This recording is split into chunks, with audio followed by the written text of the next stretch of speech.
আল্লাহ আপনি আমার দিলের মধ্যে তাকওয়া দেন। আল্লাহ আপনি আমার দিল বিশুদ্ধ পবিত্র করে দেন। আনতা খায়রু মান যাক্কাহা, আপনিই তো হচ্ছেন সর্বোত্তম পবিত্রতাকারী।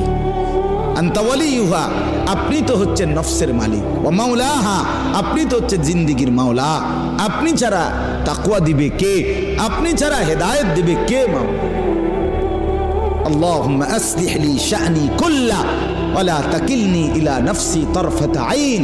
রাসূলের দোয়া, আল্লাহ আপনি আমার জিন্দেগিটা ঠিক করে দেন, আমার রাত ঠিক করে দেন, আমার দিন ঠিক করে দেন, আমার নামাজ ঠিক করে দেন, আমার ওযু ঠিক করে দেন, আমার হাসি ঠিক করে দেন, আমার কান্না ঠিক করে দেন, আমার দুপুর ঠিক করে দেন, আমার স্ত্রী সন্তানের সাথে সম্পর্ক ঠিক করে দেন, আমার মনিবের সাথে সম্পর্ক ঠিক করে দেন, আমার কবর ঠিক করে দেন, আমার আখিরাত ঠিক করে দেন, আমার বাজার ব্যবসা আয় উপার্জন ঠিক করে দেন।